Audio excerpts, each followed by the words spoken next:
போதும்ப்பா, போதும்மா, அழுதது போதும், புலம்புனது போதும். இனி கண்ணீர் விட மாட்டேன்னு ஒரு முடிவுக்கு வாங்க. எழுந்துருங்க. ஏன்னா உங்களுக்குள்ள ஒரு புதையல் இருக்குது. அதை கண்டுபிடிங்க.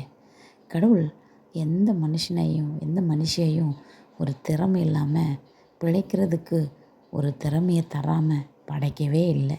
அப்படி அவங்க திறமையே இல்லைன்னு சொன்னால் அவங்க அதை கண்டுபிடிக்கலன்னு தான் அர்த்தம். அதனால் நீங்கள் எழுந்துருங்க. போதும் போதும்.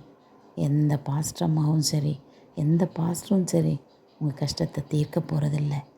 எல்லாரும் பலர் ஊழியக்காரங்க கூட இப்போது பணக்காரங்களை தேடி போய் தான் வாக்குத்தத்தம் கொடுக்குறாங்க. தெரியுமா உங்களுக்கு? உங்களுடைய வாழ்க்கையில் அநேகர் இதை பார்த்துருப்பீங்க. அவங்களும் மனுஷங்க தானப்பா. போதும் போதும் மனுஷங்கிட்ட கஷ்டத்தை சொல்லி சொல்லி அழுதுது. இப்போது நீங்கள் எழுந்து நின்று ஜெயித்து காட்ட வேண்டிய ஒரு காலம் உங்களுக்கு வந்திருக்குது. கடவுள் உங்களுக்கு ஒரு வாசலை திறக்கிறார். ஒரு புதிய வாசலை திறக்கிறார். உங்களுக்கு என்ன தெரியும்?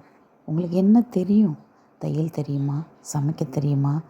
என்ன தெரியும் உங்களுக்கு? அதை முதல்ல கண்டுபிடிங்க. அந்த வேலையை செய்யுங்க. அதில் கடவுள் உங்களை ஆசீர்வதிப்பார். 4 காசு சம்பாதிங்க. நல்ல 4 பொருளை வாங்குங்க. நல்லா உடை உடுத்துங்க. நல்லா சாப்பிடுங்க. நல்லா தூங்குங்க. உங்களால் முடிஞ்ச உதவியை உங்களை போல கஷ்டப்பட்ட ஒரு 4 ஏழைகளுக்கு உதவி செய்யுங்க. பாருங்கள், ஒரு நாள் எல்லாரும் வாயில் கை வைத்து கொள்ளும்படியாக கடவுள் உங்களை உயர்த்துவார். ஆண்டவர் சொல்லியிருக்கிறார், நிச்சயம் நிறைவேற்றுவார்.